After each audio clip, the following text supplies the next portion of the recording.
governance models for fashion. And do you want me to go right into kind of sharing about Sure, my yeah. work, and then I'll Yeah. pass it over to Do you have Mandy? your, Yeah, I put together some images just to kind of chat about my journey over the last handful of years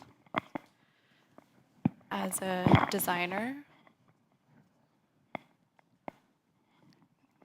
beautiful logo, Indigenous Fashion Arts. I think they're working. There we go. Thanks, guys. Can I go back? Go back. Okay, here we go. All right, so I guess, well, I guess I can say that I started sewing when I was 6 years old. My mom taught me, and ever since then, I was obsessed with making garments. Started out making garments for my little stuffed animals and my dolls, and then it turned into making clothes for myself in high school. And then I did my undergraduate degree at Toronto Metropolitan in the fashion design program. And it really wasn't until I was in my undergrad that I kind of started exploring the intersection of fashion and my indigeneity. And I really started to explore this in my thesis collection in 2018. I was trained in my undergrad in bespoke tailoring, and so these are a couple pieces from my thesis collection, and kind of thinking about the mix between Western garments and Indigenous beadwork, and kind of thinking about that relationship also historically with half-breed aesthetics. And so this is kind of where I started out within my practice as a designer. And then moving forward, I started my master's degree at OCAD University, and I wanted to explore beadwork in more experimental ways. So kind of thinking about different ways that beadwork can be used as form of adornment and kind of more within the context of wearable art. So these are some more experimental pieces that I did throughout the journey of my master's. And that kind of came into culmination with my master's thesis body of work, which was really focusing on the role that garments play in facilitating this reconnection between Indigenous bodies and the land, between ourselves and our community, and the responsibilities that we have to each other, but also to our kin nations who we share this beautiful land with. And so specifically within the context of my identity and the community that I come from, and also kind of focusing on the actual functionality of garments alongside aesthetic, which was really important to me, and that's something that I'm continuing to explore. And so thinking about the way that garments actually support our body in practicing our Indigenous identity in relation to land, and just kind of thinking about how we move in relation to the world around us and how garments can help facilitate that experience. And so for me, a lot of my work is really informed by the way that I move about the world, the experiences that I've been brought up with alongside my family, certain harvesting practices that have been gifted to me and passed down to me through my family, and really kind of thinking about how we can sustain our relationships with our harvesting practices and make sure that we can pass this knowledge down into the future to our future ancestors.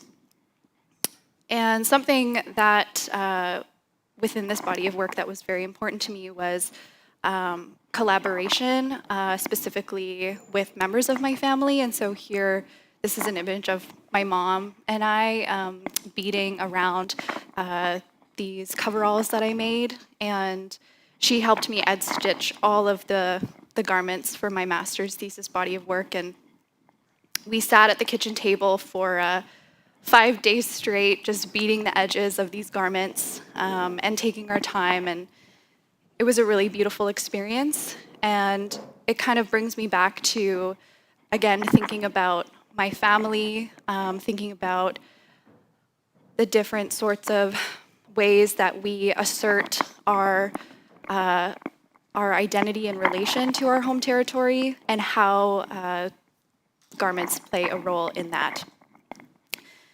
And I also wanted to talk a little bit about the Beading Circle, which is an initiative that I started about 4 years ago now with a colleague of mine at Toronto Metropolitan University, Anna Romanovska. And the Beading Circle is a space that we created within the institution for both Indigenous and non-Indigenous folks to come together and bead and foster mutual respect and reciprocity. And so when we first started the circle, it was in person because it was before COVID. So we would have biweekly circles at a classroom that was supported by the School of Fashion. And but then with the pandemic, we actually had to turn our circles virtual.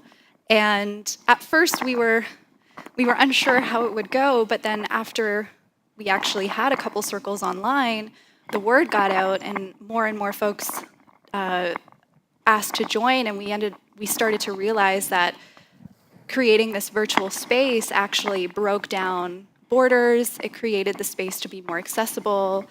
It extended beyond colonial borders because we had folks who were tuning in from all across Turtle Island. And so we've continued actually over the last 2 years to host virtual circles with community, and we've built a really beautiful sense of community in this virtual space, which we'll talk about a little bit later with respect to the idea of governing spaces on our own terms. And we've been able to evolve as a space as well, a community space. We've been able to bring in guest beadworkers. We've had a couple collaborations with Manitoba Mucklucks, and we're just continuing to grow. And the thing that's really beautiful about this space is that everybody who enters the space contributes to the creation of it. It's very based on a community model, and like I said, we'll kind of get into that a little bit more later. But I wanted to provide a little bit of context to this space specifically when thinking about how community spaces or how we can look towards community spaces such as beading circles as a way to think about governing models for other industries and fields such as the fashion industry. So I will pass this over to you. Thank you so much.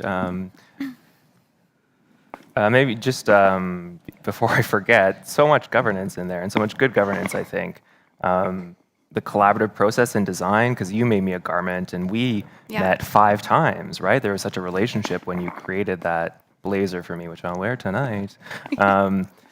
Family is so important, the intergenerational aspect of good governance. Absolutely. And yeah, international, right? So really, really interesting. I forgot the most important question of a fashion panel is who are you wearing? Who are you wearing, Justine? I am actually wearing some amazing landback earrings by Heather Stewart of Sweetgrass Beads. So, Amazing. I am wearing Warren Stephen Scott, an Ed Archie Noiscat with this Bear Clan ring of mine. I think that's it. Everything else is like fast fashion. Kidding. I try and get away. But Mandy, who are you wearing? And we'll turn it over to you.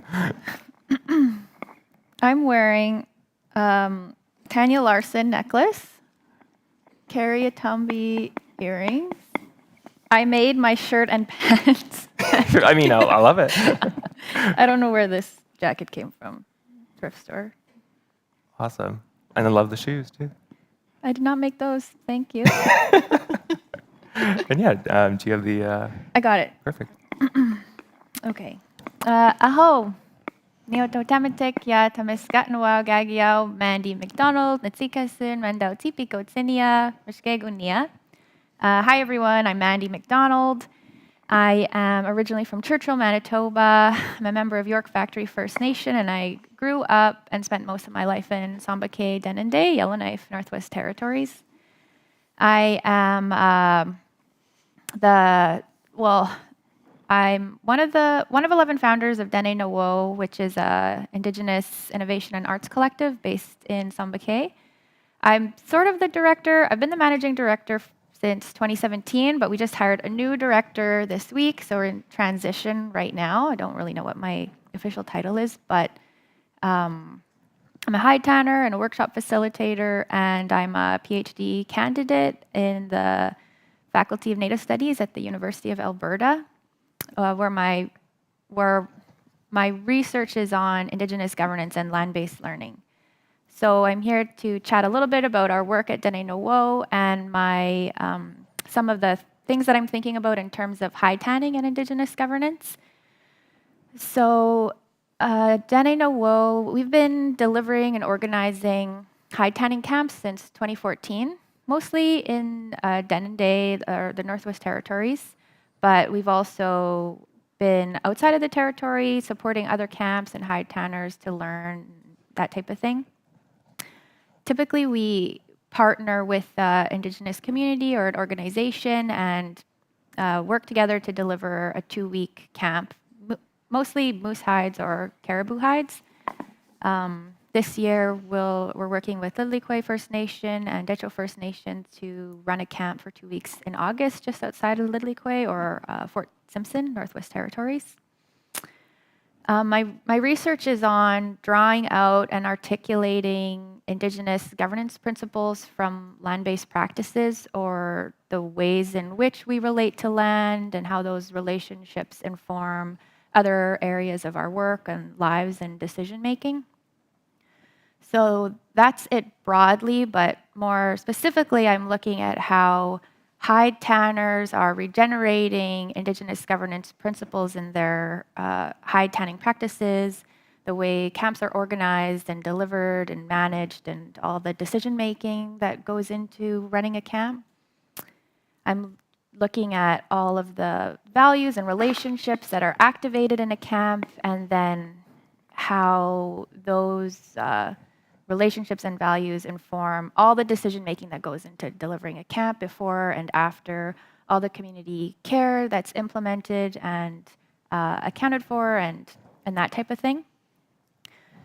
So in my work, I study Indigenous governance theory. So all these things that I'm saying, if I was a paper, there would be a million citations for every single thing I said. It's nothing that I really made up on my own. So if you're like, oh my gosh, she's so smart, this is all stuff. You are. This is all ideas that have been around for a really, really, really long time. And I'm drawing from a bunch of different Indigenous writers and scholars and thinkers and activists and people that speak about their ideas or write about them and that type of thing. So if anyone wants the citations, you have to let me know because I didn't put them in the slides. So Indigenous governance, in the context of the things I write about and read, is made and remade every day. It's regenerated and generated in relation to the local environment, including the social ecosystems, all the people and land, and the spiritual ecosystems and all the entities that are activated all the time all around us. It's the ways in which peoples live best together, or the way we structure our society in relation to the land and the environment and everything and everyone around us. So in my work, what I'm trying to do is look at those governance principles that are drawn upon and activated in land-based practices, specifically Hyde tanning camps. And so I'm trying to do that by doing a evaluation of Dene Nowo's Hyde tanning initiatives from 2014 until this year.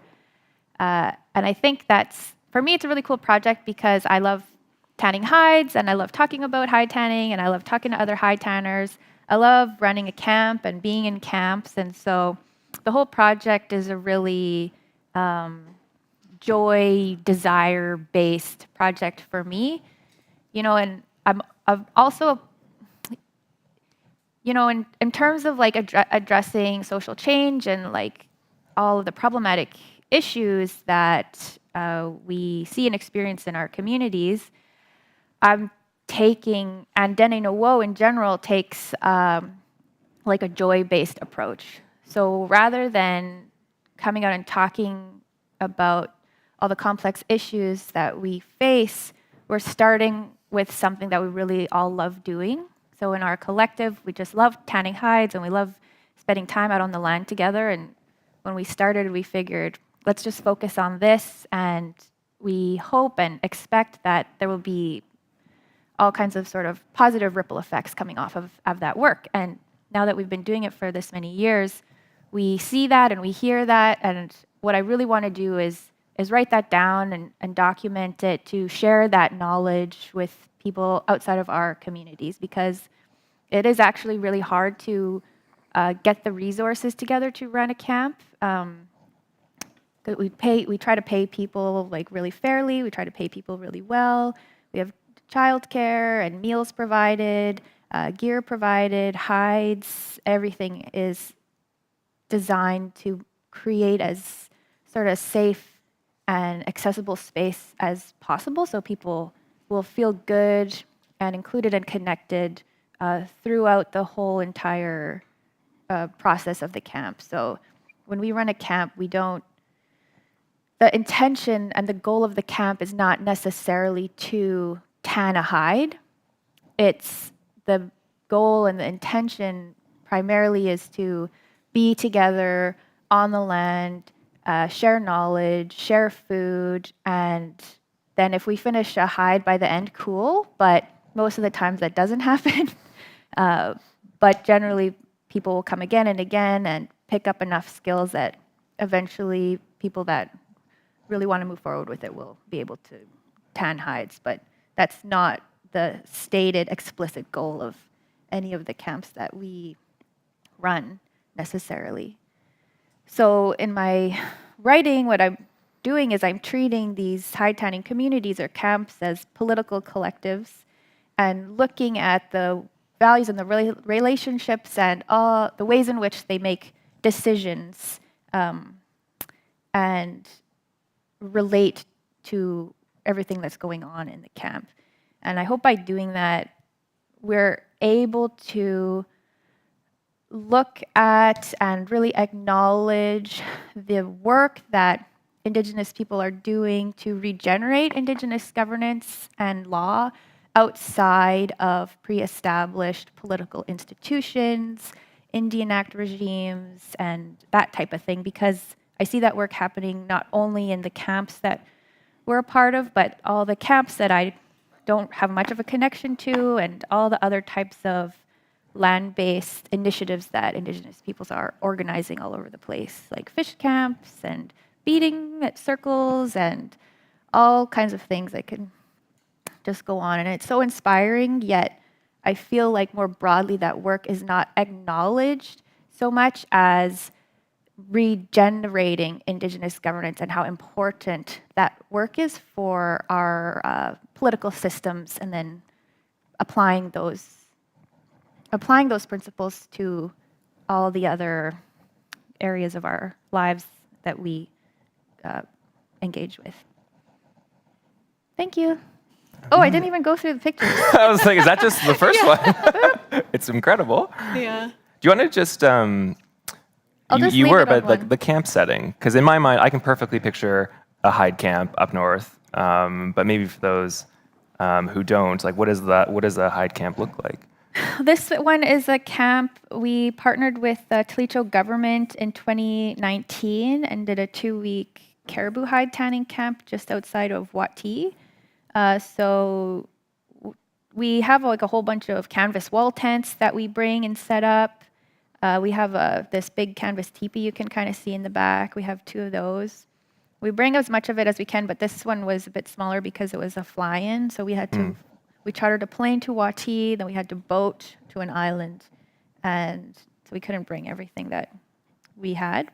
But typically there's typically there's lots of white canvas tents and they're dirty, and there's lots of smoke from all the smoking going on. Like, I mean, you have like a smoky fire that smokes up in the Hyde. You're not like always smoking. Like, people do smoke too, and it's fine. And then the caribou hides, like these are caribou hides, and they'll be kind of hanging up all around the camp, drying or in the teepee in the smoke.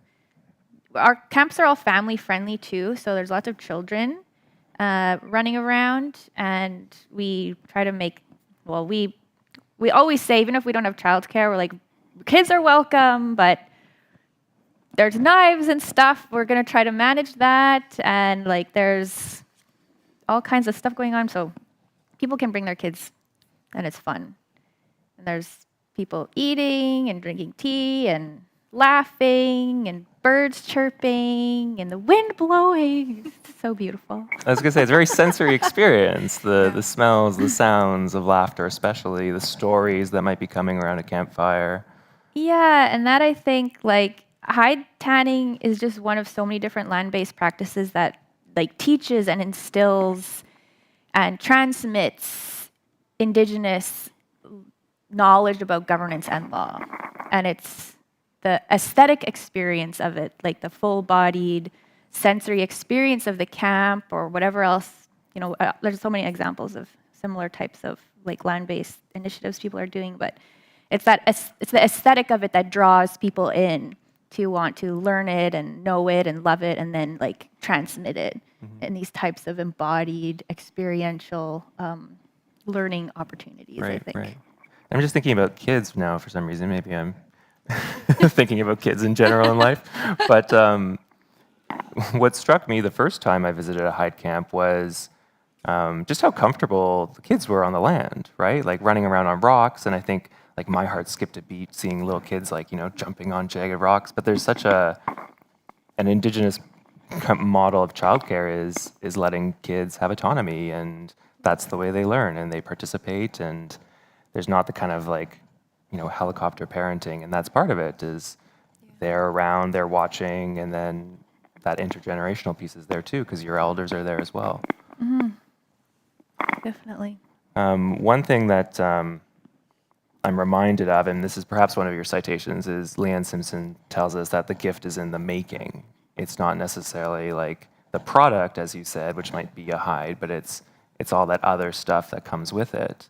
And then I also love this idea you proposed of a Hyde camp as a political body, or a collective, I think is the word you used, which is so different from, we might think like a political body is like a party, right? I'm a registered member of a party, but that unit, that family community unit is also a political body, and that's where governance happens. I forget this citation, but the book was Firekeepers, and it was about female leader chiefs. And they talk about how governance happens at the kitchen table. Like governance happens when you gather for a meal. That's where good governance happens. And I think that's so different from maybe a Western model of governance that you vote in an election every 4 years. And then you don't, like that's my governance, right? And maybe you don't vote in an election, 43% in Ontario last week. But really, really interesting, these kinds of different, very, very black and white, I think, kind of different models. But any thoughts for each other or on governance in general? I think one of the things we talked about before was how do we start to tease out the principles of governance in land-based settings for fashion? Any thoughts on starting that process? I have a thought, sure. So some ways I think, so I'm not like a fashion, I'm not super involved in the fashion world, but I'm a Hyde tanner, and I think that there's some, you know, one of the other things between sort of like Canadian governance or like Western European political theory and governance is that everything is so like separated. There's like governance happens here at the Legislative Assembly, but like not in the House, or that type of thing. Whereas within a lot of Indigenous thought systems, it's like everything you do all the time is a part of governance. And so in terms of like the Hyde tanned hide, people love tanned hide for their fashion design work, don't they?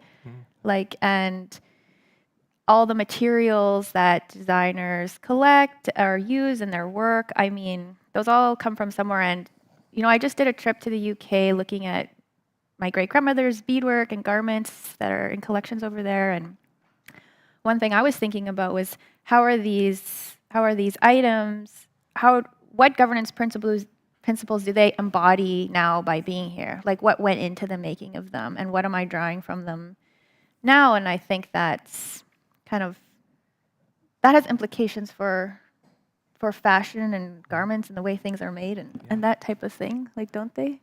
I think it's like that's the start of our supply chains, really. You know, like how do you get your materials for your fashion? And so it needs to start in a really good place, or else it's gonna, you know, if it starts offshore with questionable ethics and work conditions, you know, you won't get a great product at the end. So to start in this really good place where your materials are coming from a community, that sets up our fashion designers for success, I think.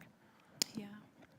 Yeah, and I think, like, I've seen this directly also within spaces like the Beading Circle, because we all are coming into this space, and it's this really beautiful space where all of us together are collectively sharing knowledge, but we're also receiving knowledge from one another at the same time. And I think that a lot of the work that is produced in this space by our beadworkers is kind of like collectively informed by everybody.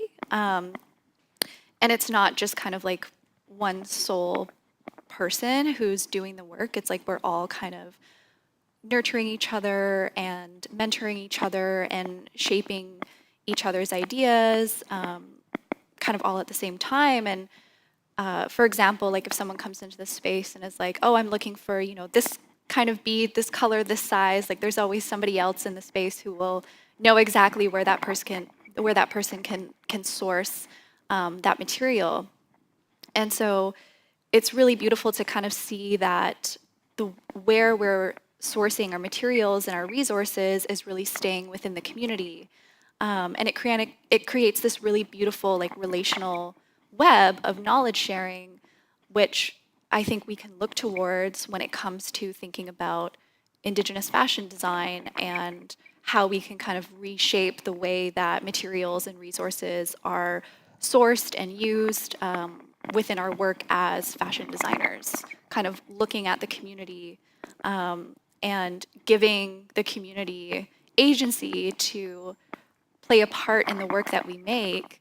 But then what differs from, say, the Western fashion industry is that a lot of the times when that happens, the knowledge of the community is exploited, right? Whereas in this case, it all stays within the community, and the community is given credit for any sort of knowledge that's shared. And I think that's something that is really unique within these spaces, and something that is really beautiful, and something that the more mainstream Western fashion industry can learn a lot from. Right. And the mainstream industry is so individual as well, right? Absolutely. There's the notion of the star designer, the creative genius, and with that comes a hierarchy as well, right? Decisions Yes. come from the top, and I think that's why we get mistakes in the fashion industry, because there isn't, you know, a respect in listening to everyone. Yeah. You mentioned in thinking about assembling this, the beading circle. Obviously, it's been an evolution and Yeah. constantly changing. I'm sure bumps along the road, but you mentioned you developed a code of ethics or a code of care. Yeah, we did. So because this is a community space, it was really important for us to kind of come up with a code of care that, you know, when we all enter this space, it's something that we all agree upon and we all abide by. And I think what's really great, I mean, we see that this terminology with like a code of conduct, but I was like, I don't really like that term. I think it needs to be more along the lines and informed by an ethics of care. And so we came up with this code of care. And it's just really based upon this idea of mobilizing and fostering mutual respect, especially because our space we hold for both non-Indigenous allies as well. And so making sure that the proper protocols are followed when non-Indigenous folks want to partake in our space. For example, there's kind of like another level of education that we ask folks to engage with, like certain readings, or we have a list of resources that non-Indigenous folks can look towards and kind of put in a little bit more labor before coming into our space and learning from everybody who is a part of this collective. And so, but I think specifically with the Code of Care, it's been really beautiful to kind of see how it has shaped the way that we govern the space. And again, it breaks down this system of hierarchy, but it also outlines, okay, I'm coming into this space, what are kind of the responsibilities that I need to uphold as a community member when I enter this space. And I think that that's something that we also, it's informed by the way that we engage with community just on a general basis. Like for me personally, as a member of my own community, I often think to myself, okay, what are the responsibilities that I have to uphold within my community? Most of the time that's kind of with respect to my practice as a designer, but thinking about that and thinking about how the decisions that I make and the way that I move about the world is in relation to my community, and making sure that I make decisions in a way that is going to support them on like a basis of reciprocity. So again, this kind of Code of Care, I think, is a really great framework for thinking about how we can collectively hold space and collectively govern ourselves that in a way that exists outside of colonial reality and colonial space that we kind of have to exist in on a daily basis. Right. So. I think your land back is hitting your... I know, I'm so sorry about that. It's kind of jiggling about. That's okay. And so has the code evolved over time? It has, yeah. It's like an ongoing, ongoing process of when things happen. Or something happens. It's informed by like collective decision making, and so if there's something that someone feels should be a part of the Code of Care, then it's a part of it. Right, So. right. And I love that kind of pre-education piece that non-Indigenous people have to do. I think that's, like, you just need a level of awareness, yes, but education, respect, like, there's a certain, like, heart knowledge you need to know. There's, like, a lot of things to even get into that space. And so I think it's probably important to not expect to get into these spaces, right? To go in thinking you might have to do a bit of work before you're invited into these spaces. Yeah. Mandy, so I'm wondering as well about a code of care or code of ethics. It might not be codified at a Hyde camp, or maybe it is, but wondering kind of, do you have those kinds of codes? Sure. So I love that. I love, what you're explaining, Justine, I think is so amazing and important in terms of like, when with the high tanning, and it seems like with your work, like the goal of it is not, okay, you're going to learn how to make a pair of earrings. Okay, you're going to be able to sew a pair of vamps. Like you have all these articulating this Code of Care is an example of governance principles that I'm looking at in these types of spaces, and the ways in which I think, especially for your group, it seems like how that type of governance knowledge is being co-created transnationally. And I think that is super duper interesting work. At our camps, we do talk about ethics of care. It's not necessarily written down, but for each camp, all the staff and the contractors, we meet before the participants get there and talk about how we're going to care for each other and sort of what goes on in the camp. And then we talk about it again with all the participants and the kids. So it's more of a verbal agreement, and then we're pretty much there for 2 weeks. Like most people camp there. Usually it's not accessible enough by road or anything to be able to like go home at the end of the day. So for 2 weeks, we're just a community. We eat together, we stay in tents, we're doing everything together, cleaning together, working together for the whole 2 weeks. So yeah, I'm laughing because governance can break down quickly in the bush setting. I have found if someone isn't chopping the wood, if someone isn't collecting the water, things can break down quite quickly. Yeah, so it's super important to have. It's super important to talk about that type of thing before it happens. Right. I think, and it's really important in our case to have sort of strong leadership and designated people who are going to address that type of thing and talk about how you'll go about addressing it. Because they're in the camps, people sign up, they register, they go way out of their way to come. So people really want to be there. And I think that's different from what we sometimes see in like post-secondary institutions, for example, or like where people have to go do some kind of land-based thing for work or some kind of credential or something like that, because sometimes you end up with people that don't really, really want to be there, and then you kind of come up against that type of issue more so. But in the camp, like you have such diverse people for 2 weeks, and most of the time, people are not used to camping for 2 weeks, and they're not expecting to feel the feelings that arise out there. And there's lots that happens to you emotionally, even for just a short 2-week camp. Like there's no internet or electricity or running water. There's no alcohol. There's often not much like sugary snacks. And so a lot of people's like regular coping mechanisms are not available, and then people react, and often those reactions are unanticipated and people don't really know what to do. And so like people behave in lots of different ways, and it's mostly like they require support, emotional support. They don't need someone going around saying like, you need to chop more wood, you're not chopping enough wood. And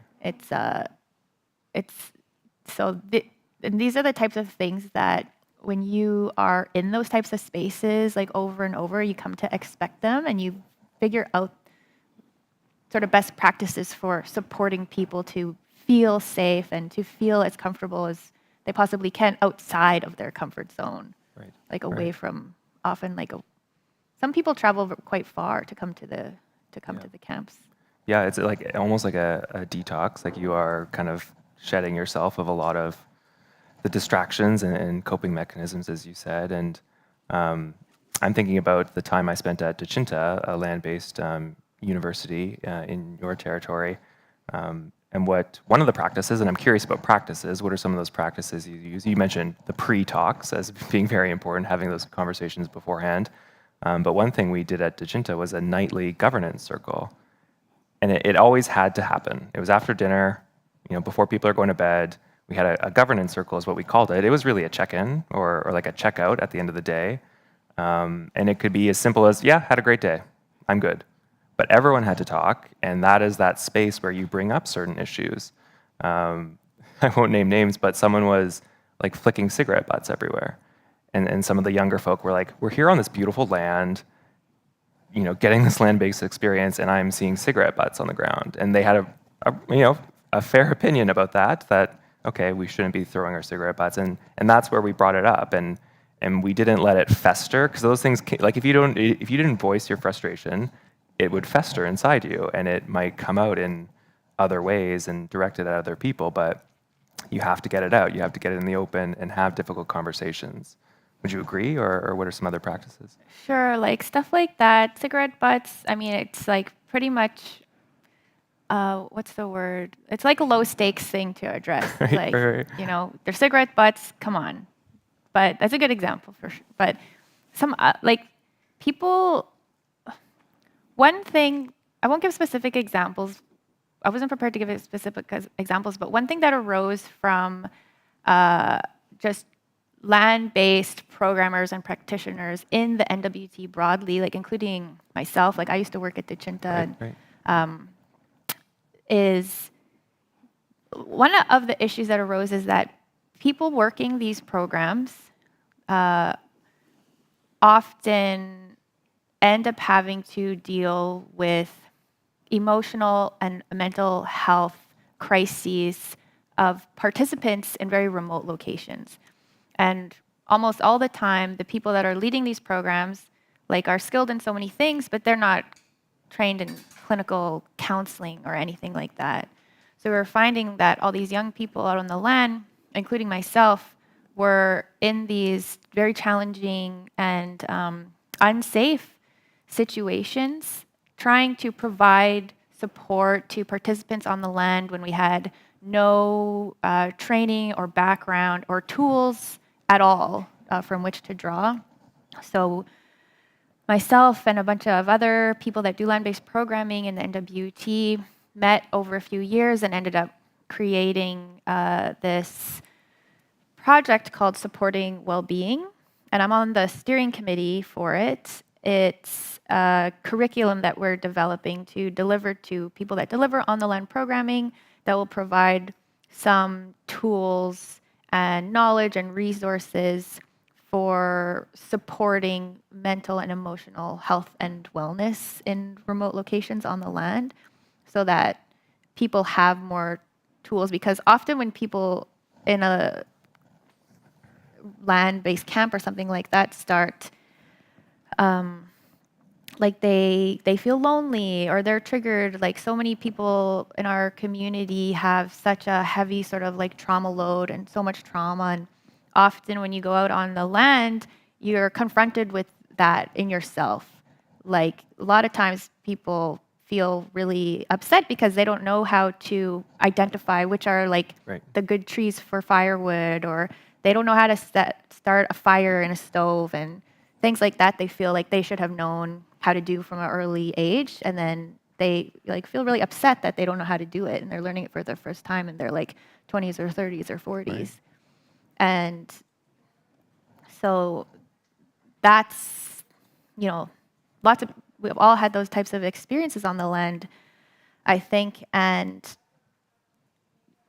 you know, now we're in a situation where we just have to figure out the best ways to like support each other in those when those things come up. But interesting that, so you agree that good governance starts with the self and wellness, because we've been talking a lot about wellness in a conversation about governance. Yeah, for sure. Like I think in the context of the camps and like when you're responsible for people out on the land. So if someone's going to organize a 2-week camp and inviting people out, like you're responsible for like the safety and the wellness of those people in many ways. And so knowing ahead of time, like what resources and tools do I need to facilitate as safe and a fun and good space as possible is a really important part of Indigenous governance, you know, because we're not in the situation anymore where we all like grew up on the land doing all this stuff together in like a tight community. Lots of times we only get 1 or 2 weeks or like 1 night a week or something like that to come together, and we're not all like operating and interacting from the same sort of base level understanding and practices and that type of thing. Right. And also that kind of counters the idea that governance is every day. Like you mentioned the everydayness of governance. Like it's not something that happens once every 4 years or just for a 2-week period on the land. Like governance is every day. So it is, I don't know, is it like a test in governance? But governance should also be every day. Like governance just doesn't happen at the camp. Yeah, and I think a part, like there's not really, I don't see like good governance and bad governance, but like we make mistakes all the time. Right. Like we're trying to operate outside of all these like pre-established political institutions and like I said, like Indian Act regimes and that type of thing, and we'll like make so many mistakes.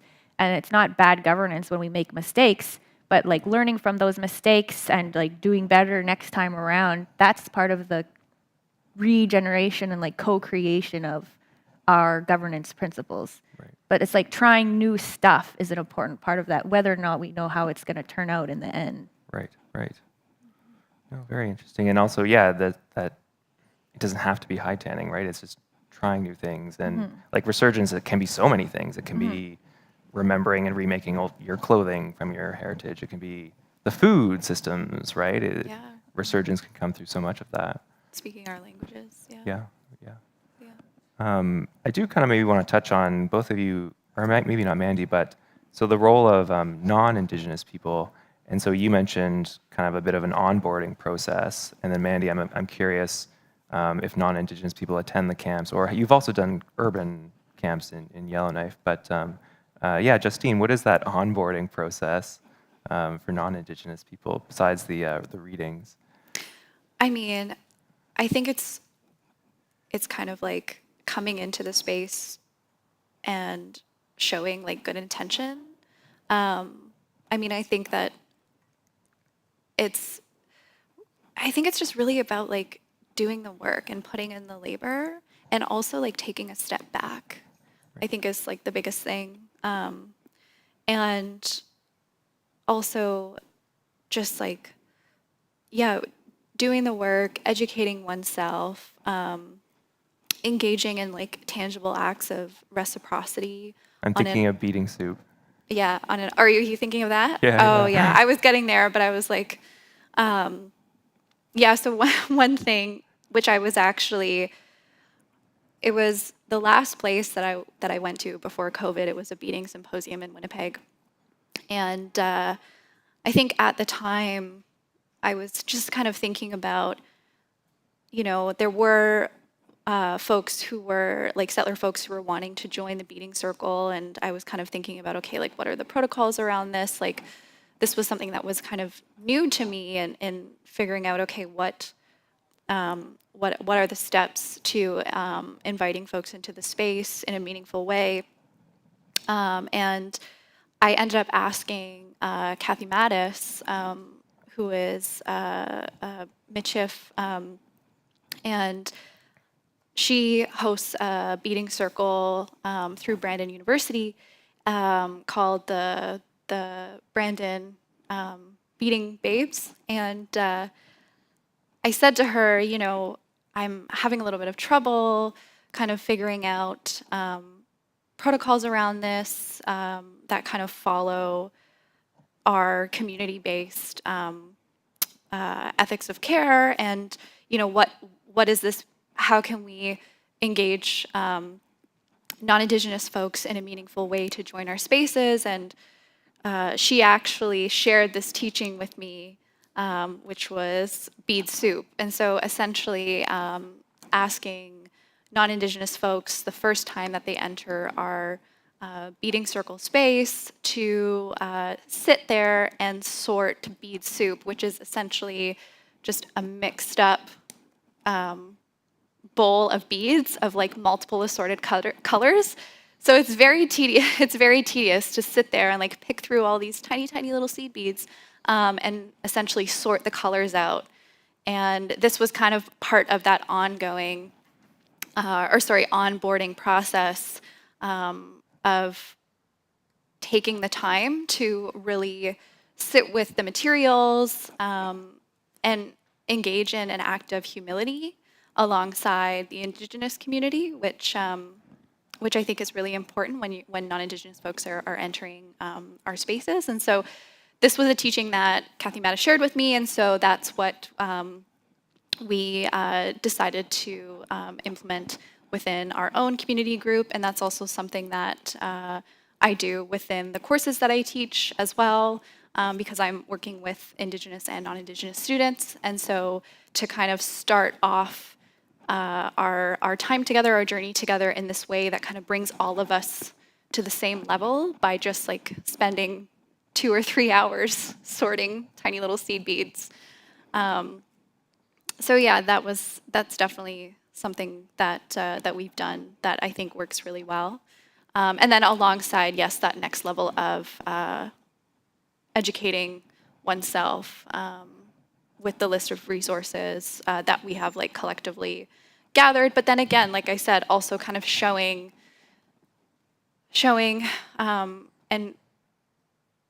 that like you've done the work yourself as well, kind of in a tangible way, and engaging in an ongoing reciprocity. Right.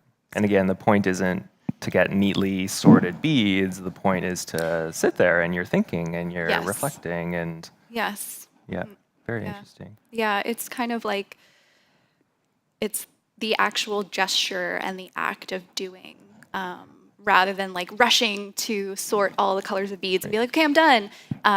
Right. It's actually taking the time to just visit and sit and share space, and really kind of think about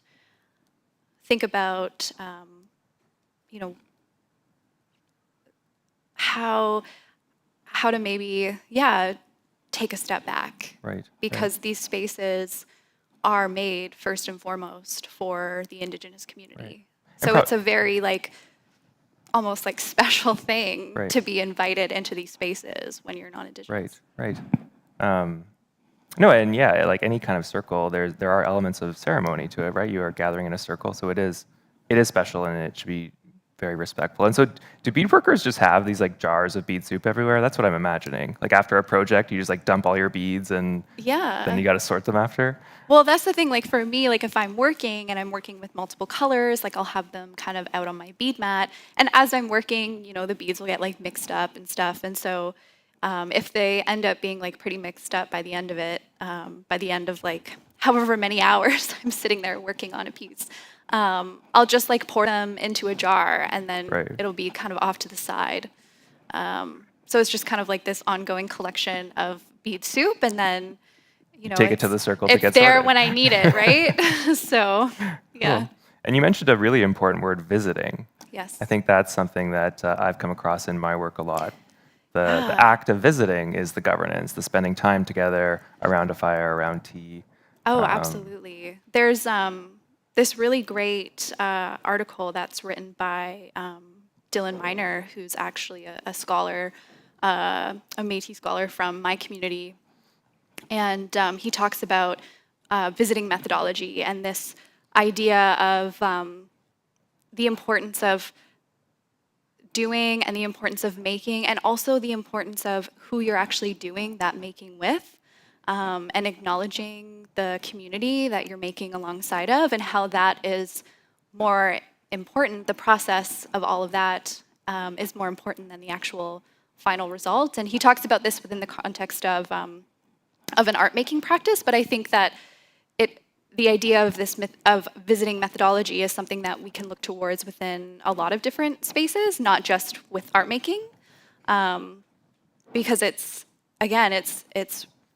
giving ourselves this time to visit with one another, but also he talks about dismantling like Western time that's really informed by capitalism, and I think in relation to the fashion industry. I mean, the mainstream fashion industry is very much informed by capitalistic practices, whereas the Indigenous fashion industry is very slow, and it's about spending the time. It's about taking the time to engage in our practices like beadwork or tufting or quill work in a very meaningful way. So yeah, I really love how he talks about that. Right. Slow is good. Mandy, any thoughts on visiting? Or we were talking about non-Indigenous people in these spaces originally. Yeah, so we ran a urban Hyde tanning camp in downtown Yellowknife for a few years until just before the pandemic. And there was a few different goals behind that camp. One was to create like an Indigenous-led space in downtown Yellowknife for Indigenous people to like feel safe and have fun, hang out in a camp. It was open to everyone, so everyone could come. Part of like also behind the camp was to demonstrate to people how hard it is to tan a hide, because some of the artists in the area that use tanned hide were like constantly getting like nickel and dime trying to like selling their stuff. But people would come to the camp and try to like scrape and realize it's so hard. And so that was effective. Like that was a good outcome of the camp. Another, like the thing that I loved about the camp the most when we ran the Urban Hyde camp was the children. So there would be like 4 school groups a day from pre-kindergarten to like adult education college. And the kids would come and different people in the camp would explain about the Dene laws and showing respect for the animals and not saying ew or gross or stuff like that. And then you'd hear the kids repeating that over the years because the same classes would come every year.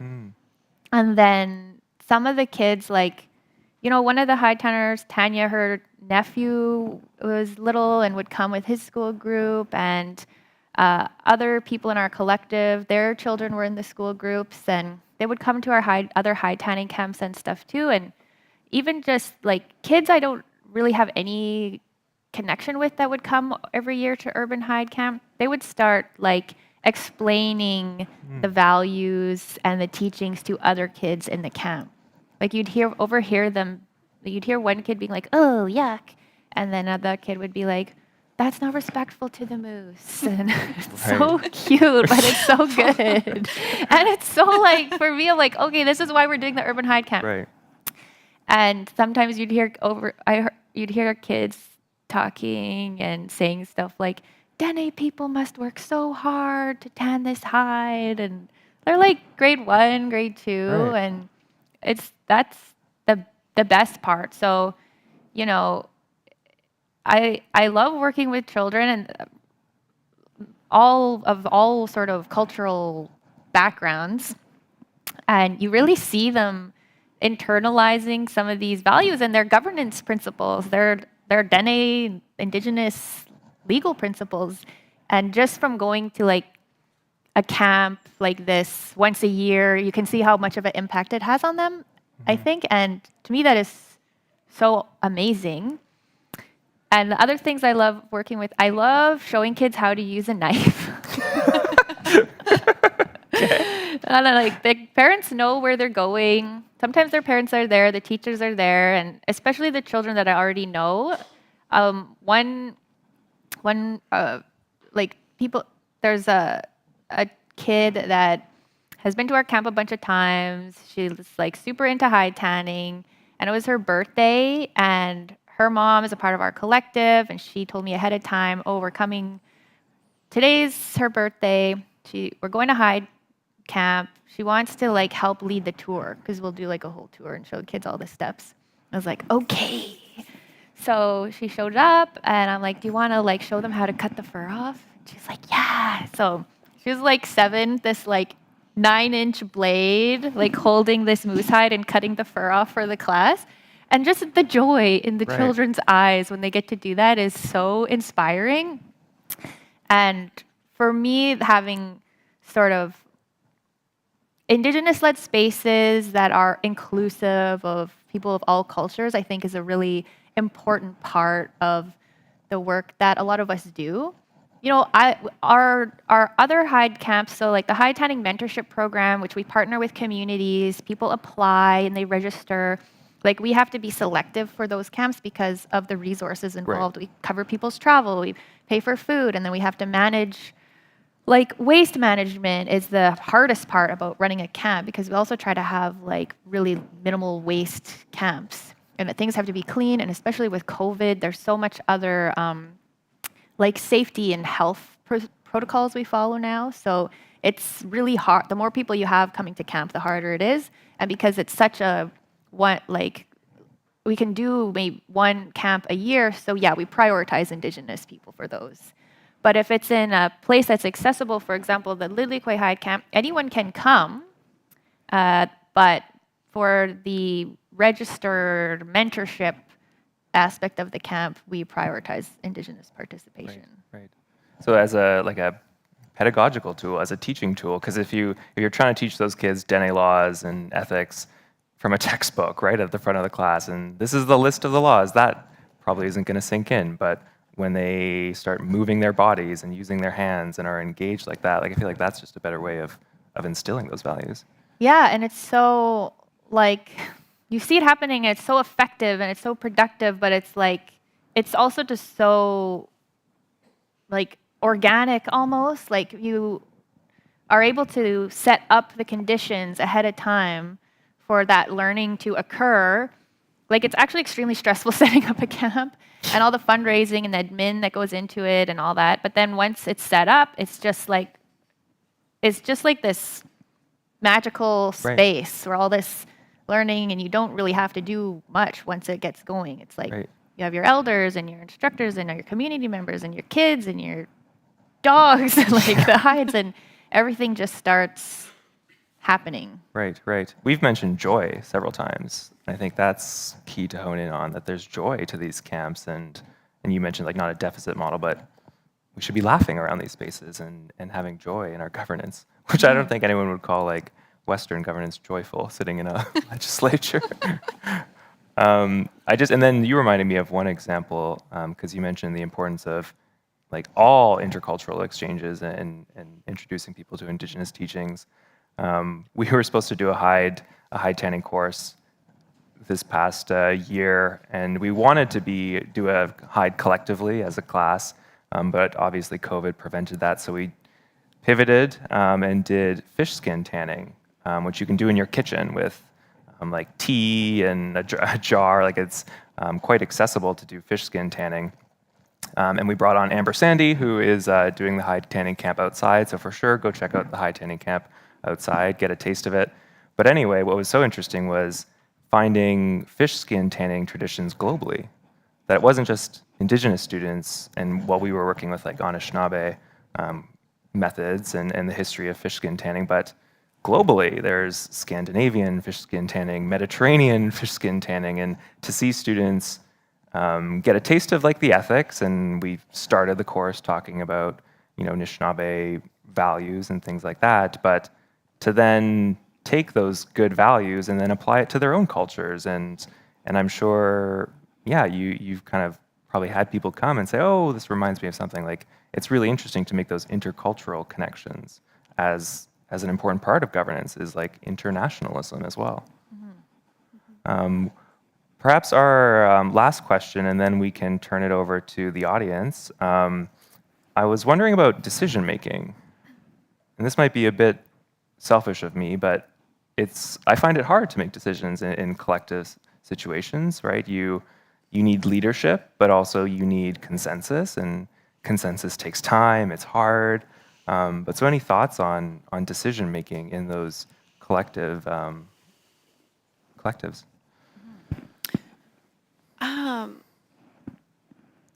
I would agree with you, Riley. It's hard. I do think it is a little bit tricky, but I think that one of the biggest things that I've learned within these community spaces is to just listen, and like listen to what are the needs of each other in these spaces. What does everybody need to feel safe? And then I really find that the decisions are just kind of organically like fostered through listening and understanding one another. But I think it's also thinking about like trust too, because when we enter these spaces and these collective spaces, we need to trust one another that we're all going to uphold our responsibilities, and that the decisions that we make are then informed by the way that we hold the space all together. I think, it's again, it's tricky, but I think it's just about, with the experience, we'll get better at it. And also, again, like Mandy was saying earlier too, if something happens in the space where someone doesn't feel safe, or there's a slip up or something happens, it's through that experience that then we learn how to move forward in a way to ensure that that doesn't happen again, or that everybody is feeling safe. So I think, I don't know if that really directly answered your question. Creating the conditions for decision making and being okay with mistakes. Yeah, I think so. And I think also just, creating a safe space where we all have that level of trust, but also like trust in one another that maybe a decision or something that's made by someone who is a part of the collective. Because even though for me, like I facilitate the space, it's not me who's essentially making the decisions. It's everybody who comes into that space who is a part of informing how the space is held and the decisions that we make. I guess Right. That's probably what I would say. Any thoughts? Yeah, decision making. The hardest part about decision making is like when it's not the right decision and then you're like on the hook for it. Yeah. And like it's that fear of making the wrong decision Right. that keeps people from making decisions to move forward. And then Right. like the thing that gets hard is like when like no one wants to make a decision because the stakes are high and you just keep talking in circles and circles and circles and then actually the issue doesn't get addressed. You Like, stall. Yeah. and then, you know, that's high stakes too because, you know, someone does something problematic without knowing, or maybe there was malice intent, or something happens. Like, if you don't address that right away, it's the people are going to feel marginalized and ostracized from the space. Right. So it's like one thing that I think is really important is having like a good crew. So it's so hard to do this type of work alone. And I've been lucky to have like a real solid crew and community. So if you are in communication with people like your team and your community or program participants type of thing on an ongoing basis, you are able to make an informed decision when the time comes without having to have like a whole consultation engagement process, you know? Like if you're a part of the community, you could make an informed decision on the spot and then just have to face the consequences later. But if you have a good crew that's behind you, whether it's the right decision or not, True. Right. like then that makes it easier to move forward with things. So like some decisions are easy to make, like, oh, are we going to cover breakfast, lunch, and dinner, or just dinner at the camp? Like, that's an easy decision. Right. Be like, here, how much money do we have? But when it's like, are we going to ask this person to leave the camp? Right. Are we going to inquire further about this person's claims to indigeneity? Like, those types of decisions are more high stakes, and it's high stakes for the person making the decision as much as it is for the other people impacted. Right. But if you have a good crew with you, that makes it easier. Right. Because it's a lot of heat to make a decision and it turn out to be the wrong one. Yeah. But you learn from that too. So you need a bit of a tough skin too to be like, okay, I'm gonna just do this. Maybe some people are gonna be angry, some people aren't, but like we're not just gonna sit here all day wondering what to do. Like someone needs to make a decision here. Right. Right. No, very, very helpful. In my life, trying to organize Indigenous faculty, and it's not everyone can attend a meeting. You know, we can't get everyone in the same room at the same time. So there needs to be that like foundational level of trust that you mentioned, and the relationships, and some decisions can be, I guess it's not like an executive decision. That's like a hierarchical word, but just move forward, or else you're going to stall, and that can be dangerous to stall and not move forward because you haven't consulted widely, or you're nervous to make a decision. Yeah, and I've been told in different times and spaces by people who are like, okay, I don't want to meet about this. I feel like you know what to do, Mandy. Like, we don't have time to meet every time a decision has to get made about something, So I don't know if that's helpful, but. Yeah. But also the trust that like, oh, this is an important thing. Like, okay, we need to meet about this. And you have that trust, like, okay, like she's serious, we need to talk. Like, so you have that relationship with someone. I lied. We did, in the abstract for the panel, there was mention of intellectual property, and we talked a little bit about it. I don't know if we want to pick that up or if we want to just go to audience questions. Intellectual property and appropriation. We talked about where knowledge comes from. Any thoughts on it? It's like a whole other panel. Yeah, we need another couple hours for that. Yeah. Audience. Audience, maybe? Audience. I think we were just, in terms of governance, like, we talked about, do you, the importance of honoring those principles and where you got those teachings, and I think that's a big thing, like especially within like the beading community is always like naming naming the person who you learned that teaching from, or maybe someone who inspired a certain design that you're doing, always making sure that you're giving credit where credit's due. But then also, like, what I'm really interested in as well within these conversations is, there are like certain patterns and things that are like family oriented. So like they're held within certain families, but then, just like greater kind of more like general practices or general kind of designs or whatnot that are, that it inspires like designers or whatnot. It's like, are who, like, what is the, like, how do we define intellectual property around that? Like, what is it? To me, like, I think it's more of like on a collective basis, but I know that there are folks who would disagree with that. So yeah, to me, I think that's interesting to think about as well. Right. I don't really have the answer to that, but Right. yeah. But perhaps less intellectual property appropriation issues would arise if you Yeah. had those stronger relationships and you Absolutely. knew enough to honor the people who inspired you. Yeah. So I do think that like naming is a really important way to also just like honor the relationships that we have with other folks who have shared knowledge with us, and really like honoring the time and the effort that they've put into sharing those teachings. So, Right. yeah. Any thoughts, Mandy, on? Well, I think there's like two things to think. When I hear about cultural appropriation or when I hear the concept, there's two things that come to mind. One is that it's extremely problematic. What I don't want to see is people exploiting Indigenous skills and knowledge for their own material gain, further like oppressing and marginalizing Indigenous communities in the process. I don't want to see that continue to happen at all.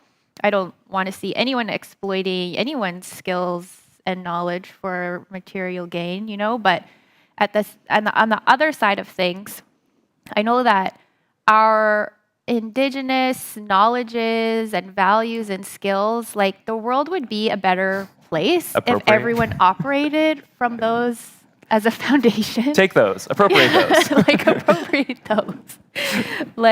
But I'm not implying that it's Indigenous people's responsibility to provide the emotional labor of educating everyone about our peoples and histories and values and knowledges. So there's a lot that has to happen in order for, as like a whole society, us to get to a place where we can, all operate from this like foundation of reciprocity, respect, love, and all that type of thing. But it's hard when I say that type of thing and then people weaponize that in order to like exploit Indigenous knowledges and practices, Right. So there's a lot going on with cultural appropriation that is just,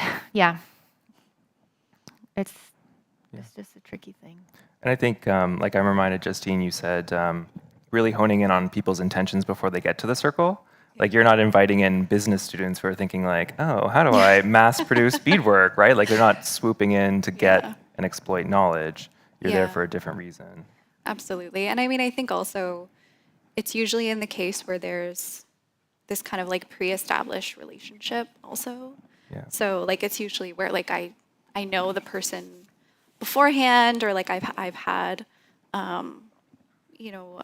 interactions with them before, and so it's kind of just like thinking about where they're coming from and like if they're coming from a good place, which like most of the time is the case. But like I do think it's important to just be aware of that for sure, because my priority at the end of the day kind of being, I don't like to say leader, but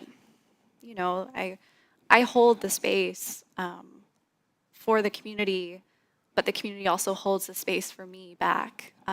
So it is very reciprocal, but for me, the most important thing is making sure that the space is safe for everybody who's a part of it. And so, when it comes to someone new who wants to join the space, it's important for me to make sure that they're going to enter the space and continue to uphold responsibilities in keeping that safe space.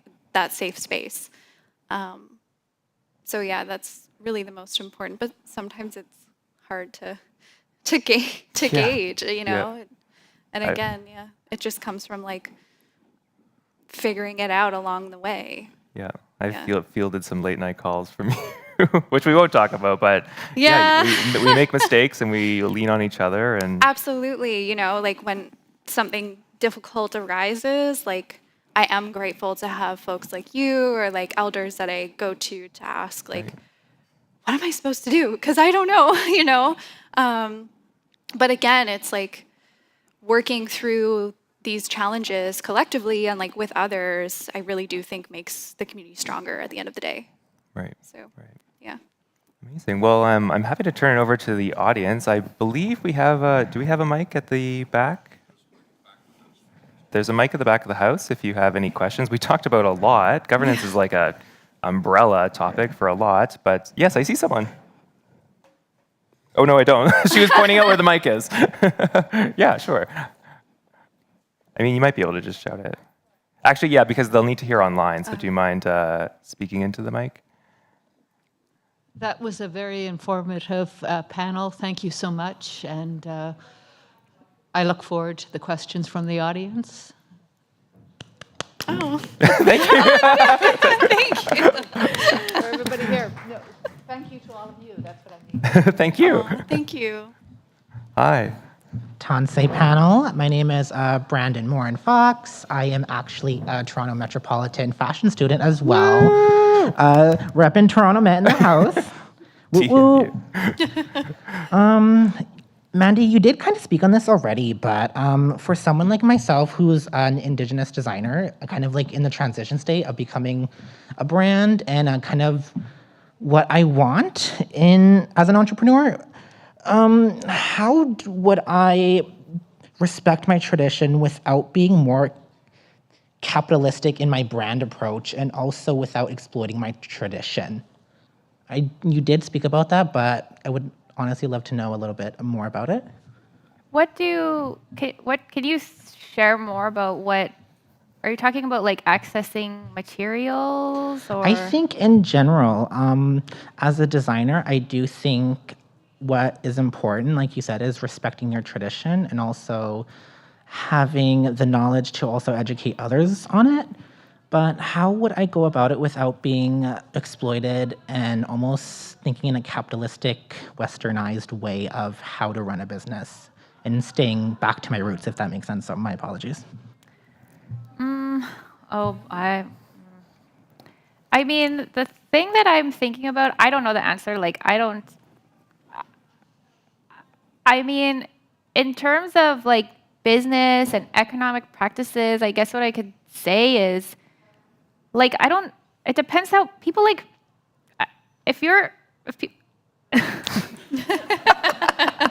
like exploitation is when you're like damaging other people. So, or if people are exploiting you, like you don't want to be exploited and you don't want to exploit other people. And in terms of like running a business, I mean, Justine could probably speak to this a lot better because I don't have a business, but I just tan hides in the bush. But like some things I talk about with people is this, like, there's this idea of like a well-being economy like going around out there, and I don't know exactly what that means, but what it kind of makes me think of is this idea of like within indigenous economies, you want all of the elements of the economic processes and systems to be nourishing to like everyone involved. So it's like if you want tanned hide and you want to work with hide tanners, like they should be compensated fairly for their time and knowledge. Like if people want to work with commercially produced hides, like I think about all the chemicals that are produced in those processes and what it does to the environment. You know, I think about systems and processes where textiles are produced in parts of the world because there's no regulations about the types of chemicals that are used, and then those go into the environment. And like I'm always thinking about like, am I exploiting anyone in my work, and trying hard to think about that all the time. But I'm also super good about boundaries so that people aren't exploiting me and my collective and like all the people that I've learned from as well. So I mean, that's kind of more theoretical. I don't know how you do it in practice. Yeah. Brandon, I think I know what you're trying to say. My apologies. Like maybe No. in terms No, of no. my own culture and tradition as a Cree and Métis individual. Yeah, When does absolutely. it become exploitive of my own culture? Yeah, I totally get what you're saying, and I think it also comes with the conversation around like kind of trying to reconnect at the same time. Like I think it's you know, and I think also specifically within these spaces, to me, I think it's important that like relationships are established beforehand, and like I guess within my own work too, it's like I wouldn't necessarily feel comfortable maybe like doing something before it was shared with me like in a, what am I trying to say, like in a way that like I've kind of like taken my time and like waited until it felt right and until like certain teachings were shared with me in certain moments, to then kind of pass on that knowledge, instead of like where, you know, I could have maybe gone and like sought it out for myself, but I felt that like kind of listening more to my intuition and kind of waiting until these opportunities like organically came along to me where like knowledge was shared, which then I took the time to, you know, facilitate, or like to engage in building a relationship with that person, and like sustaining a relationship with that person who shared that knowledge with me, and making sure that like I continually acknowledge that throughout my practice. So, you know, I'm not articulating this very well, but like I think I understand what you're saying, and I think about, you know, you're worried about, yeah, like maybe designing from your own culture or like your own like worldview, like as being Cree Métis, but also thinking about like maybe just taking the time to like build relationships with folks, and like taking the time to really learn that knowledge, and then you might feel more comfortable like actually engaging in that within your own practice. Does that make sense? Absolutely. Thank you Yeah. so much. Okay. I was thinking as well, like we've talked a lot about slowness and also Yeah. like small, right? Like you don't get a lot of Hyde after a Hyde camp, right? You're not getting reams and reams of material and you can mass produce garments. So like the scale of businesses itself, I think, and when you try and scale up and produce more and more, that's where it's easier to exploit. But you mentioned just making sure everyone's nourished. Like if you think of the indigenous supply chain as your hunters or your trappers, people gathering material, you know, maybe you have seamstresses, beadwork artists, the people who retail your clothing. Like, are you taking care? Again, care. Are you taking care of all those people? Are they being nourished? And even I think I've seen some brands. It's almost like an ingredients list, and it's like, okay, 16% went to the farmer. This, like, I think Yeah, to name and transparent, yeah. just naming and honoring people really transparently, Yeah. taking care of them, and yeah, slow and small. I mean, that's why in my work I advocate for like a luxury model, because these things will cost a lot, right? Like it'll cost a lot. You need to pay all those people. We should be valuing these products as luxuries, making sure they're accessible to our communities for sure, and that's a nuanced conversation as well. But yeah, I think that's some good tips. But also email me, Brandon, and we'll chat more. Hello. Hi. So my name is Athena. I'm the founder for a project that's called No Name Just People. And I'm not Indigenous, but I do work with Indigenous communities.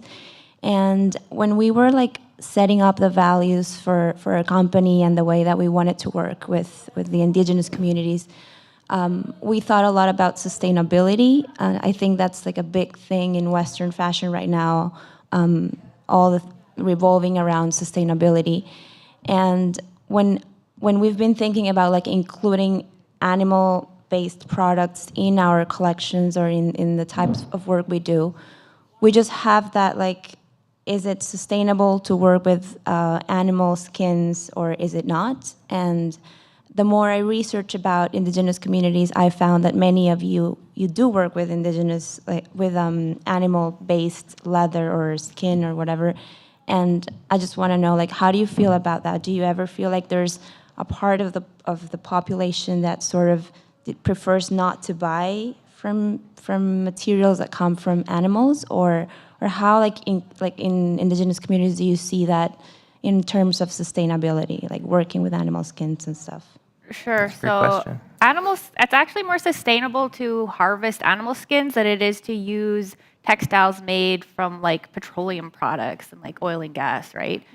So I think like when people bring up that question about animal skins or polyester, I'm like, actually hides are more sustainable and they last longer and they do less damage to the environment.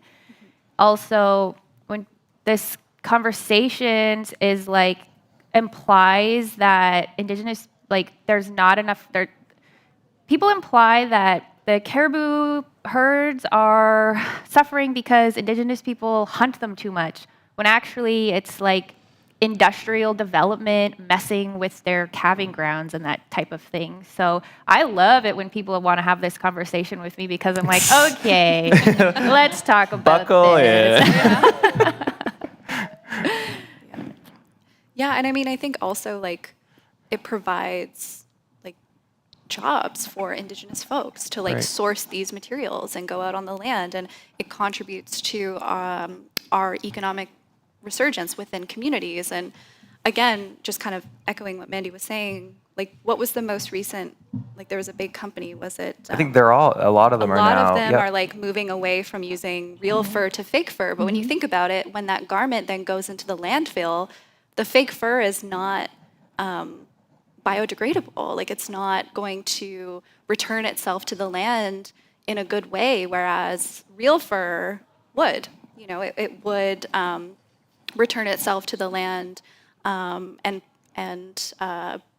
positively contribute towards it, whereas the fake stuff doesn't do that. So that's kind of what I think about Yeah. too. Yeah, and I mean another buzzword in fashion is like the circular economy, circular fashion, and in Indigenous fashion is literally circular because after a garment reaches the end of its life, you do return it to the land. Like Yes. you patch it and repair it and repair it and repair it, and when it's falling apart, like I mentioned when I was visiting Maori, and like returning it to the river because it's weaved of grass, and so you return it. And I guess I would also just recommend shout out to the film Angry Inuk, and I think about the stories told in that documentary about Inuit and sealskin practices, and it's just so essential to Inuit life, to culture, to life, and it's essential. And yeah, the anti-sealing industry just decimated Indigenous like economies because the market collapsed. And I guess one thing that comes to mind as well is just you have to also stop thinking about fashion as a commodity and thinking about like seasonal trends, right? So you don't want to buy a new fur. You're not going to get a Hyde tan thing every season, right? You're not going to be getting a wardrobe of these kinds of materials because you're investing in something that's going to last long. So if we stop consuming so much as well, maybe that's like part of that problem is that there's just too much fashion. Yeah. But yeah, it's a really interesting question and it's a hot topic, but I think if people are educated enough about like the level of respect that goes into hunting and Absolutely. Yeah. and it's so like, right, you're honoring a moose, right? Like you're honoring a caribou, like And like that moose or the caribou, the deer, whatever it is, it's also like feeding that family. right. Or it's, every part of the animal is used in a meaningful way. Like nothing's being tossed aside. And it's being done so following like ethics and values that are respecting the land and the animal and each other. And like, for example, like when I go out like on the bay, like fishing with my dad, it's not like we're going and we're like catching like 10 million fish because we want to catch like as many as we can. No, like it's catching what we need and only taking what we need to feed ourselves. And then those fish skins, I'm then tanning or I'm giving away for other folks to tend, and so it's kind of like thinking about it from a perspective of like anti-waste. And I think that it's important to understand that this kind of approach is utilized broadly within hunting and harvesting practices by Indigenous folks all across Turtle Island. So I think we should draw a very clear distinction between Indigenous fur practices and farm fur. yes, Right, and my like heart weeps to think about the spirits of animals yeah, trapped in cages being farmed for fur. So we need to very, very clearly make a distinction between those as well. Any other thoughts on fur? I don't know, not necessarily fur, but like animal protein textiles. Like, I've heard lots of sort of, with Nahio, Muskego, Innu, like Cree peoples, they believed like you have the hide or the fur and you make it as beautiful as possible and then you wear it and then like the spirit of the animal is like, yes, that's mine. Right. Like is honored and then the animals will return and people can harvest them and it's like this nice beautiful thing you do out of like love and respect for the animal is to like make it as beautiful as possible and wear it and use it Right. and love it. Right. Yeah, I've heard Indigenous hide clothing described as like spiritual armor. When you put that on, that animal spirit is with you and protective of you and stays with you. Yeah. Cool. Great question. Miigwech for that. Thank you. Hi. Ani, Emma gaining indigo, adikming Shane Donjba. Hi, I'm Emma. I'm the marketplace, no. I'm the marketing support person for IFA. I was just wondering, we talked about like naming like people who are super like important to like your journey, like on your artistic journey and like everything you do. But I was like wondering, who were your biggest inspirations and who were your teachers, and was it like your family or like someone you had to like go out and seek? Miigwech. Another great question. I love that question. Oh boy, it's a long one. Get ready. Like for sure, I'm thinking of the late Judy Lafferty, who's Satu Gotene Dene from Fort Good Hope, who is one of my teachers. She's amazing. Thinking of Lucienne Yakalaya. I'm thinking of Mila Nakeko, who was my first hide tanning teacher. I met her in 2011, and in 2012, I think she had a project called the Golo Day Project, where she was traveling around the Decho region, learning hide tanning from different Decho Dene elders. And she invited me to tag along, so I followed her around all summer, and that was how I got to start learning. And we're still good friends, and we run camps together through Dene No Wo. She's one of the founding members also.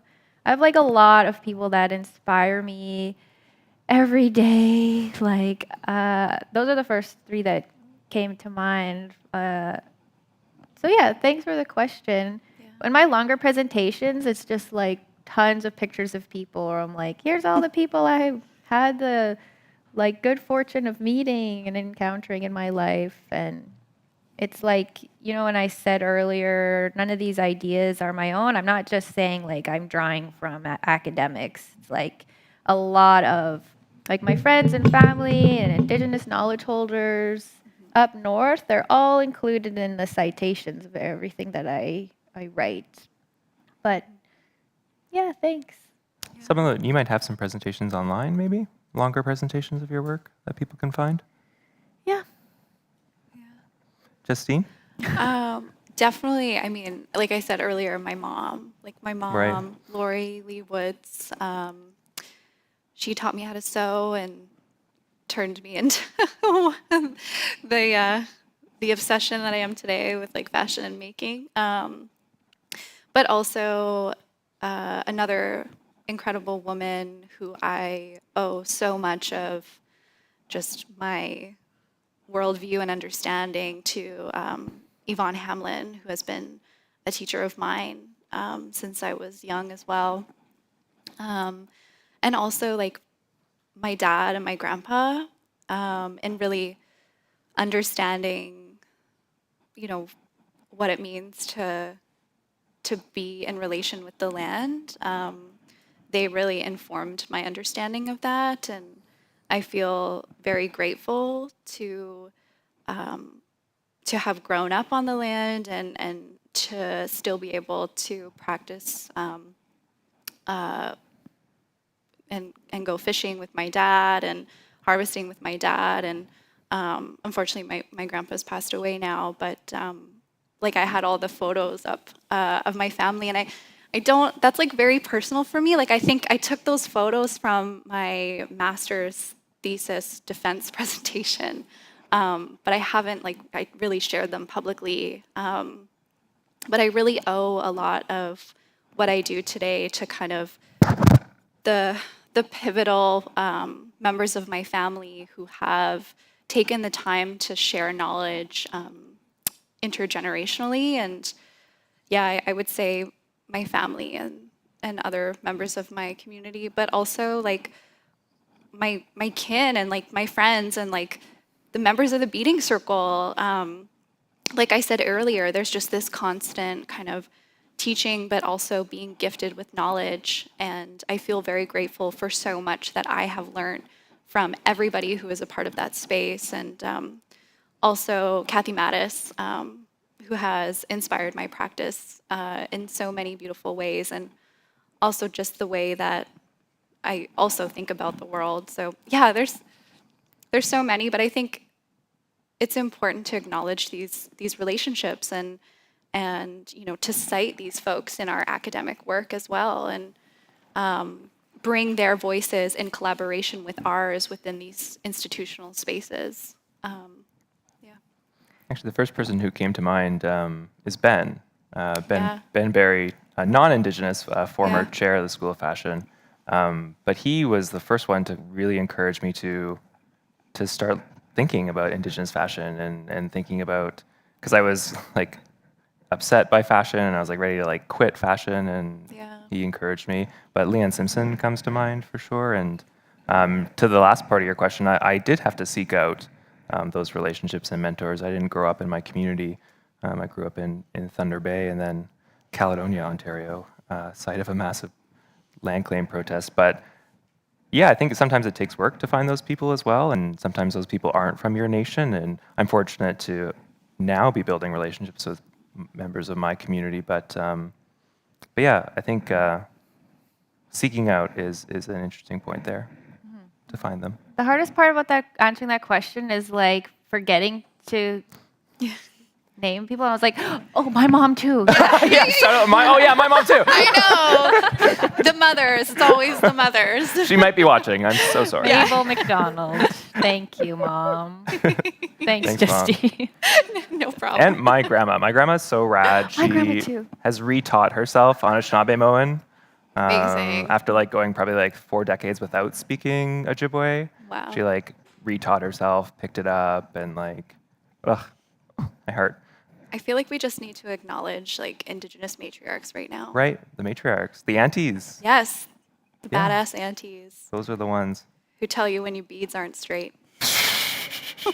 The real ones will then tell you got to pick them out and redo it. Amazing. Is that one more question? Hello? Yes. Hi, Tanshi Kiawao. I'm Lore. I am a chief right from Red River in Manitoba. You touched on it a little bit, Riley, but I am interested in hearing about balancing accessibility and tradition and honoring everybody and paying everybody what they're worth, and sort of the privilege that comes with being able to afford our own work. Right. And I work for Manitoba Mucklucks, and it's something we think about all the time. And being able to access hides, being able to access Indigenous trapped fur, all of those things are really, really hard for some people, and especially scale is important, all of that stuff. But just curious to hear how each of you kind of your perspectives on balancing accessibility and correct practice, I guess. Right.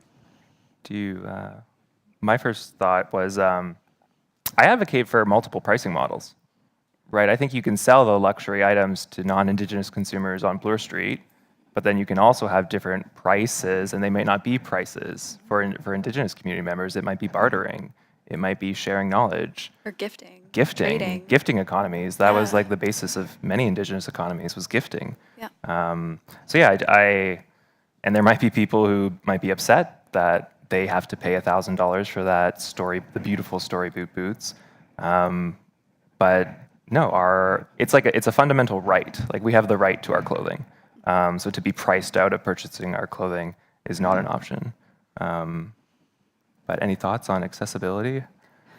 Well, in our work, we, like, in terms of, like, if you're talking about accessibility in terms of, like, the cost of things, like, I don't sell any of the hides that I produce. I give most of it away.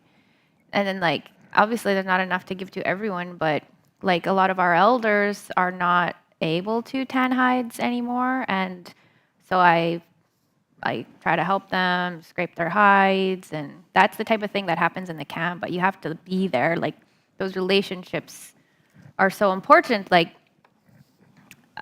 I think, and learning to tan hides and learning to like clean fish or to go fishing, like, it's super inaccessible because of colonization, and like that knowledge is inaccessible because of residential schools and all these things. And like, we try to make things as accessible as we can, but it's still not going to be 100% accessible to everyone. Like, we're just a collective of 11 people.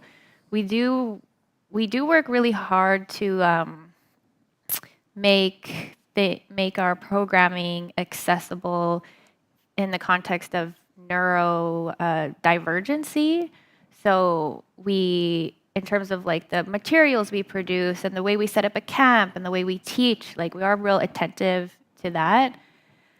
And then in terms of accessibility, in terms of like people from outside the NWT being able to attend the camps, balancing that with accessibility in terms of like the people in the local community who want to attend the camps. Like, it's certainly ongoing discussions all the time, but then it's also like a decision-making issue. It's like, how are we going to make this as accessible as possible with the resources that we have and the time that we have? And I think that the more people there are doing this type of like land-based work, the more resources we're able to advocate for everybody. Like, it's becoming, even in the past 10 years, it's becoming more accessible to people with different accessibility, needs and wants and that type of thing. Like, even things like food in the camp, like, people have different dietary needs, like, people have different physical abilities in camp, and it's definitely something we think and talk about a lot. Justine, anything? I have a follow-up to Mandy, but you can go ahead. Yeah. I think, like, Riley, I do agree with you in kind of thinking about the importance of our work being accessible within our communities. I mean, obviously, like, if I'm, for example, like, I do a lot of commission-based work. You gave me a discount. Yeah, I did. but we have a relationship. Like, what I'm saying is, like, but that's the thing. Yeah. So, like, for me, like, if I'm working with someone who is non-Indigenous, and they've commissioned me to make a piece for them, like, obviously I'm gonna price it full price, because to me it's like, this is also part of like repatriation. You know what I mean? But I think within the community, it's about like working with that person and kind of like asking them, like with you, Riley, like I said to you, okay, like, what are you comfortable with? And then I made something that fit within, within those parameters. But we like took the time to kind of have a conversation about that and like think that through. And so that's kind of the way that I like to approach my work, is really making it so that it's flexible with who I'm working with that is like a fellow community member.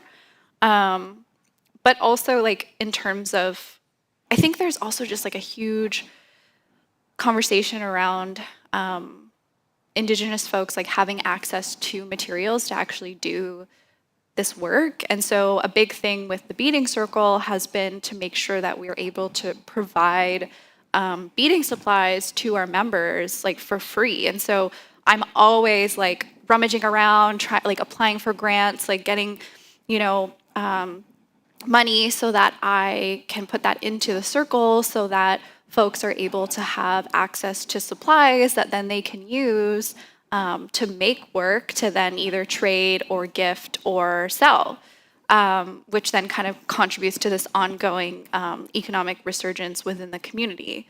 And so I think like making the supplies accessible, because like beads are not cheap. Like they're expensive, and like all the materials that goes into that. So for me, that's been like a really important thing, is being able to provide supplies, especially to our youth, Right. and making sure that they have access to actually practice these practices that they have like full autonomy and right to be able to do. But sometimes it's the financial part of it that makes it inaccessible. Right. Yeah, the So- upfront cost, the startup cost, right? Oh yeah.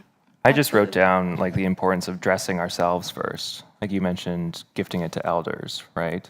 Like who eats first at a camp? It's the elders go up and get their food first. So are our elders decked out in the fabulous fashions first, and then thinking about other members of the community? But anyway.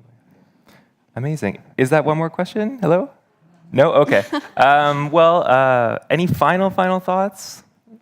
This was so Goodbyes? Fun? Oh, I This don't was want to say great. goodbye.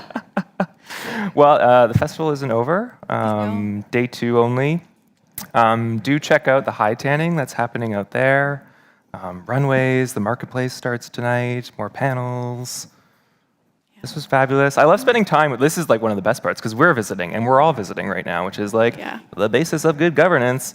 Here's our final wrap up. But so it was such an honor to spend time with you. I miss both of you, so it was so great seeing you. And thank you to everyone for attending and everyone online. Miigwech, have a great rest of your festival. Thank you.